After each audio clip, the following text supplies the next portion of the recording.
اس کے گھر والوں کو جا کر بتانے کا کہ وہ مصر کے لیے روانہ ہونے والی ہے، لیکن پھر یہ سوچ کر چپ ہو گئی کہ اس کی فیملی نے صبح سے ایک بار بھی اس کے بارے میں پتہ نہیں کیا، تو انہیں بتا کر وہ کیا ہی کر لیں گی۔ کون سا ان لوگوں کو اس کی یا اس کے بھائی کی کوئی پرواہ تھی؟ وہ لوگ تو ویسے بھی ان سے جان ہی چھڑاتے تھے، اب تو وہ خود ہی چلی گئی تھی۔ وہ بس دعا کر رہی تھی کہ اس کا بھائی اسے صحیح سلامت مل جائے، باقی انہیں اپنے بیٹے پر اعتبار تھا۔ وہ محبت کرتا تھا مریم سے، اسے اپنے نکاح میں شامل کرنا چاہتا تھا، اور انہیں یقین تھا کہ وہ اپنی محبت کے اس امتحان میں پاس ضرور ہوگا۔ وہ اسے اس قید سے رہائی دلوا کر یقیناً واپس لے آئے گا اور اسے اپنے اور مریم کے نکاح میں شامل کرے گا۔ دروازہ بند کرتے ہوئے انہوں نے ان دونوں کے لیے ہزاروں دعائیں مانگی تھیں کہ وہ صحیح سلامت لوٹ کر آ جائیں، کیونکہ نہ چاہتے ہوئے بھی وہ اپنے لخت جگر کو خطرے میں بھیج رہی تھی۔ کیا کیا ہے تم نے ریاض کے ساتھ قائزان؟ جواب دو مجھے، میں پوچھنا چاہتا ہوں، کیا کیا ہے تم نے اس کے ساتھ؟ کیا تم نے اسے مار ڈالا؟ کیا تم نے اس کو؟ ہاں، میں نے اسے مار ڈالا، اور اس کو مار کر اس کے چھوٹے چھوٹے پیس کر کے اپنے ڈبلیو کو میں نے ایک شاندار دعوت دی ہے۔ وہ بہت خوش ہے۔ آج تمہارے بھائی کا گوشت اسے کافی پسند آیا ہے، لیکن افسوس یار، تمہارا بھائی جاسوسی نہیں کر سکا۔ پہلے اسے ٹھیک سے ٹرینڈ کرتے، اسے بتاتے کہ وہ کہاں جا رہا ہے، تم نے تو ایسے ہی اٹھا کر بھیج دیا اپنے بھائی کو۔ اب یہاں اس طرح سے تو ہوتا نہیں ہے نا؟ تمہیں شاید اندازہ نہیں تھا کہ تم اسے کسی لوکل گلی کے گھنڈے تک نہیں بلکہ گینگسٹرز کے علاقے میں بھیج رہے ہو۔ آدھی رات کو اٹھ کر کون بے وقوف موبائل کے سگنلز ڈھونڈتا ہے اور پاکستان میں بیٹھ کر یہاں مصر کا رجسٹر نمبر کون چلاتا ہے، بلکہ وہ بھی آدھی رات کو میرے کمرے میں گھس کر انفارمیشن حاصل کرنے کی کوشش کر رہا تھا، کیونکہ یہاں تو اس کا بے وقوف بھائی بیٹھا ہوا تھا نا، جو آدھی رات کو اپنی ساری انفارمیشن اپنے کمرے میں رکھ کر سو گیا ہوگا۔ انتہائی بے وقوف انسان تھا وہ، مبارک ہو، وہ مارا گیا۔ اب یقیناً تمہیں اس کی ٹینشن نہیں ہوگی۔ میرا ڈبلیو تمہارا شکر گزار ہے کہ اس نے یہاں بھیجا۔ تمہاری وجہ سے میرے ڈبلیو نے پیٹ بھر کر دعوت کی ہے، اور اسے تمہارے بھائی کا گوشت پسند بھی بہت آیا ہے، اور اس نے کہا ہے کہ جلد ہی ایسی ہی ایک دعوت کا اور انتظام کروانا چاہتا ہے۔ تمہارے پاس کوئی اور بھائی بچا ہے کیا، یا دونوں مارے گئے؟ اگر کوئی بچا ہے تو پلیز اسے بھی جاسوس بنا کر بھیج دو، مجھے اس کا انتظار رہے گا۔ آخر میں اپنے بچے کے لیے ایک اور بہترین دعوت کا انتظام کرنا چاہتا ہوں۔ اس کا انداز انتہائی شفاف تھا۔ میں تمہیں چھوڑوں گا نہیں قائزان، تم نے اچھا نہیں کیا، میرے معصوم بھائی کو مار ڈالا۔ کیا بگاڑا تھا اس نے تمہارا؟ یہ مت سوچنا کہ یہ لڑائی یہیں ختم ہو جائے گی، یہ جنگ اب شروع ہوگی۔ تمہیں یہ غلط فہمی ہے نا کہ کوئی تمہارا مقابلہ نہیں کر سکتا، تو یاد رکھنا وہ دن دور نہیں جب تم خود مجھ سے معافی مانگو گے۔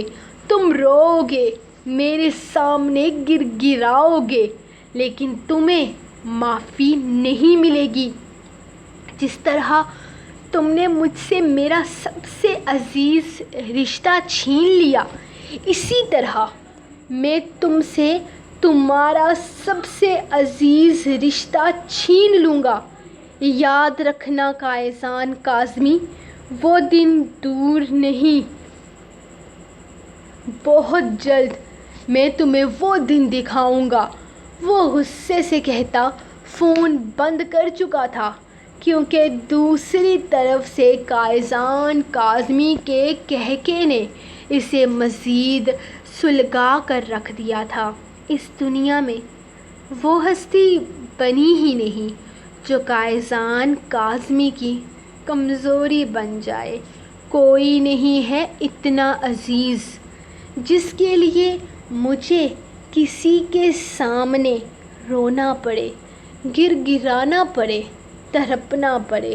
میں قائزان کاظمی ہوں، اور یہ دل اتنا کمزور نہیں کہ کسی کے لیے تڑپے، یا ان آنکھوں میں کسی کی چاہت نہیں کہ کسی کے لیے آنسو بہائیں۔ تمہارے خواب خواب ہی رہ جائیں گے رمیز، اور مجھے اس بات کا افسوس ہے، کیونکہ تم ساری زندگی صرف قائزان کاظمی کی کمزوری ڈھونڈتے رہ جاؤ گے، اور اس تلاش میں تمہارا بدلہ ادھورا رہ جائے گا۔ آپ کا نام کیا ہے؟ وہ لڑکی کاؤنٹر پر کھڑی پاسپورٹ چیک کر رہی تھی۔ میرا نام طیب ابرار ہے، اور یہ میری بیوی ہے، گونگی ہے، بول نہیں سکتی۔ اس کا نام حنا ہے۔ حنا، نقاب اٹھا کر اپنا چہرہ دکھا دو باجی کو۔ وہ عجیب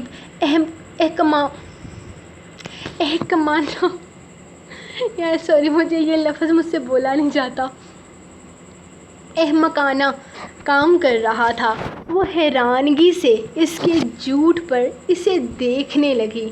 ارے اس کی ضرورت نہیں، پاسپورٹ پر تصویر ہے، باقی کی چیکنگ آگے ہوگی، جائیں آپ۔ شکریہ باجی، چلو حنا۔ وہ اس کا ہاتھ پکڑ کر اسے آگے کی طرف بڑھا گیا تھا، جبکہ وہ پاسپورٹ پر اپنی تصویر کے ساتھ کسی مسز حنا طیب ابرار کا نام پڑھ کر پریشان ہو گئی تھی۔ کیا وہ اسے غلط طریقے سے لے کر جا رہا تھا؟ آپ نے مجھے اپنی بیوی کیوں کہا وہاں فیصل بھائی؟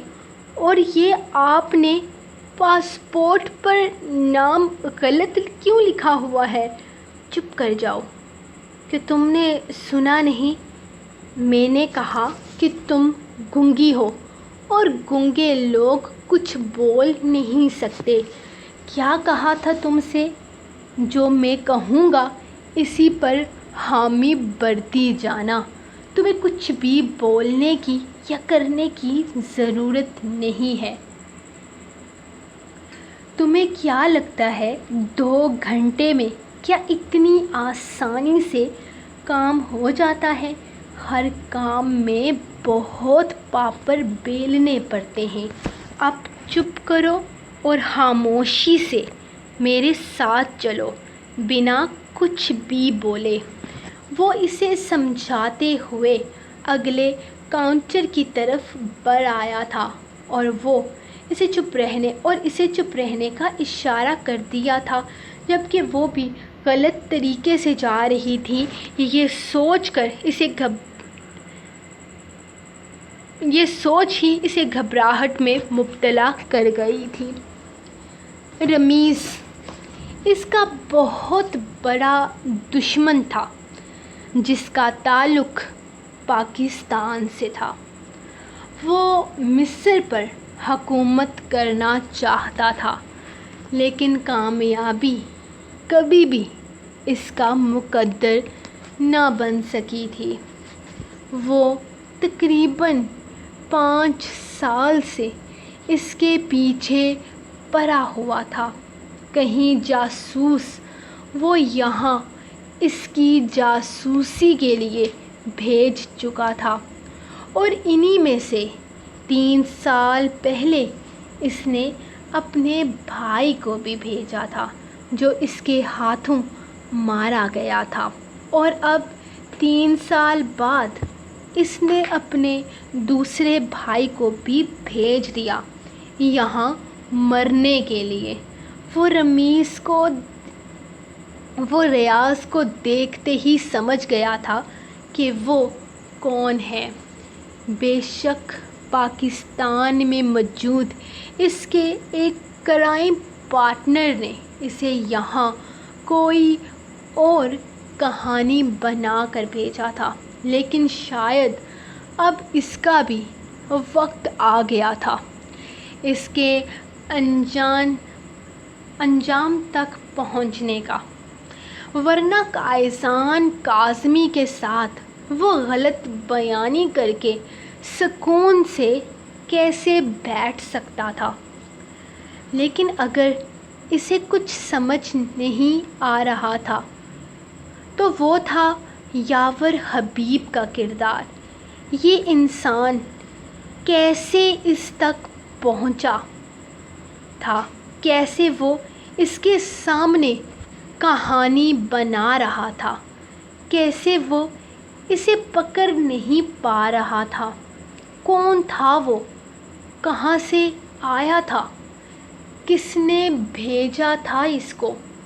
وہ کچھ بھی نہیں پتہ لگا پا رہا تھا، لیکن اسے یقین تھا کہ اس کے لوگ بھی جلد اس کا پتہ کر کے یہاں پہنچ جائیں گے، اور پھر کیا ہوگا وہ بہت اچھے طریقے سے جانتا تھا۔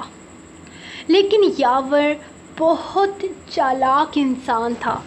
اس نے اب تک رسل اور رفیل کے سامنے زبان نہیں کھولی تھی۔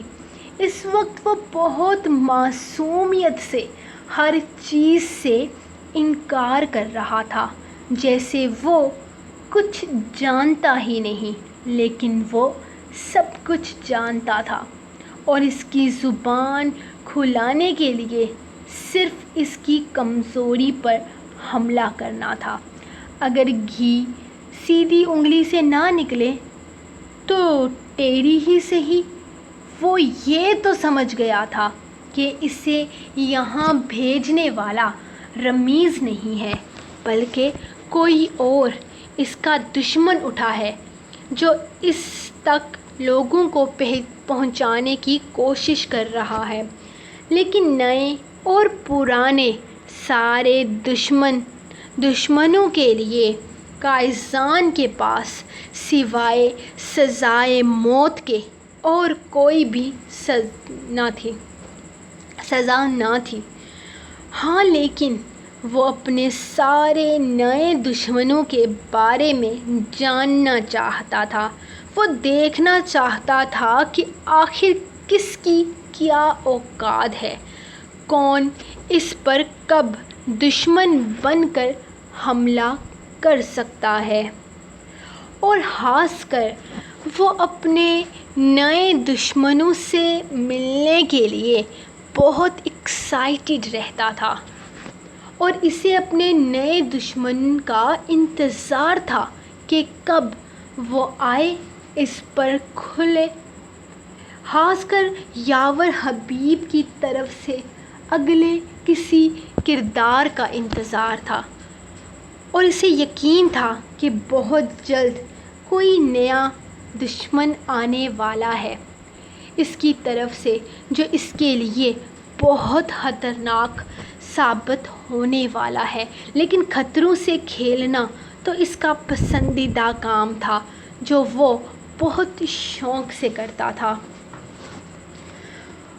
وہ ساری چیکنگ کرنے کے بعد آ کر اسے جہاز میں اپنے ساتھ بٹھا گیا تھا۔ وہ اس کے ساتھ والی کرسی پر بیٹھا ہوا تھا، فل کانفیڈنس کے ساتھ۔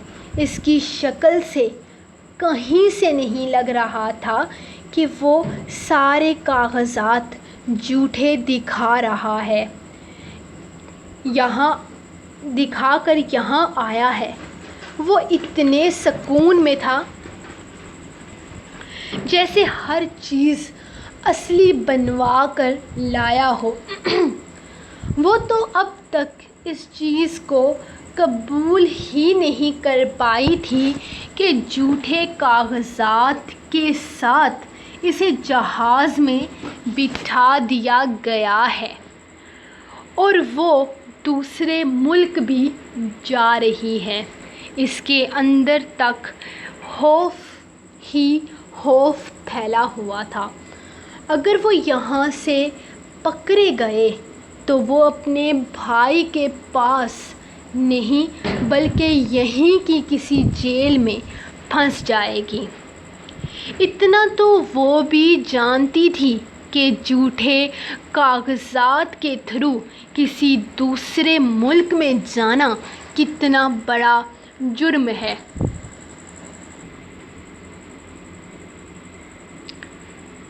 وہ بہت برے طریقے سے پھنس سکتی تھی، اور وہ بھی ایک دو دن کے لیے نہیں بلکہ کئی سالوں کے لیے۔ تمہیں گھبرانے کی یا فکر کرنے کی ضرورت نہیں، میں ہوں نا تمہارے ساتھ۔ میں یہ سب کچھ پہلی دفعہ نہیں کر رہا۔ سمجھ سکتا ہوں تم یہ سب کچھ پہلی دفعہ کر رہی ہو تو ڈر لگ رہا ہوگا، لیکن میں ہوں نا تمہارے ساتھ۔ تمہیں کسی چیز کی فکر کرنے کی ضرورت نہیں ہے، میرے ہوتے ہوئے میں سب کچھ سنبھال لوں گا۔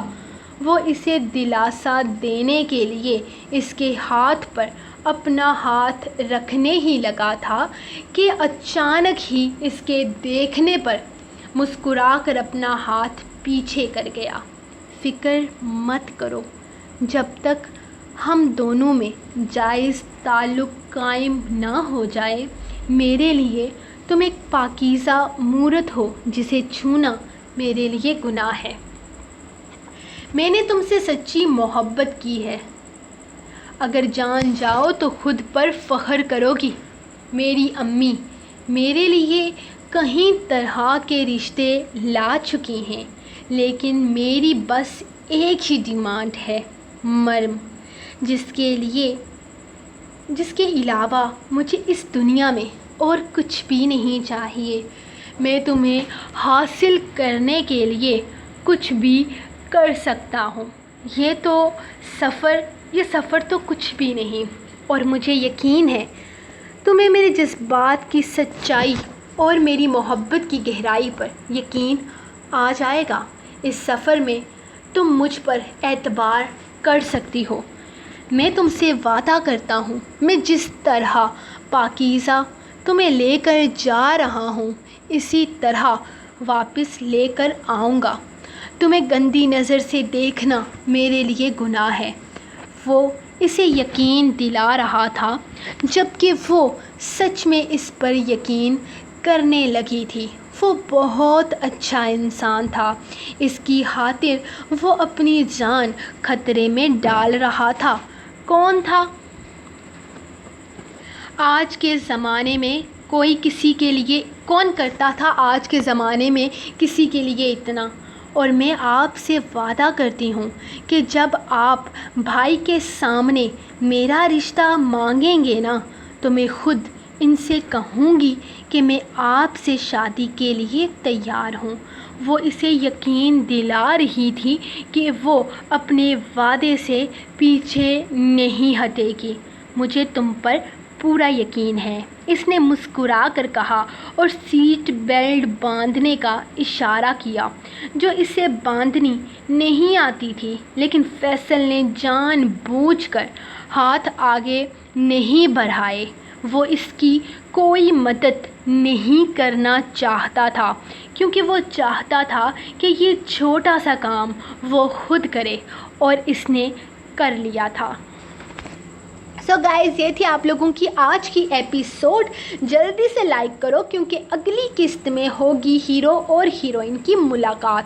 کمنٹ سیکشن میں تکے لگا سکتے ہو کہ کیسی ہونے والی ہے پہلی ملاقات۔ باقی جو صحیح تکا لگائے گا وہ ہوگا ونر، اور آپ سب کی کامنٹس کا مجھے بے تابی سے انتظار رہے گا۔ تو ملیں گے نیکسٹ ایپیسوڈ کے ساتھ، تب تک کے لیے اپنی رائٹر کو دیں اجازت اور دعاؤں میں یاد رکھیں۔ اللہ حافظ۔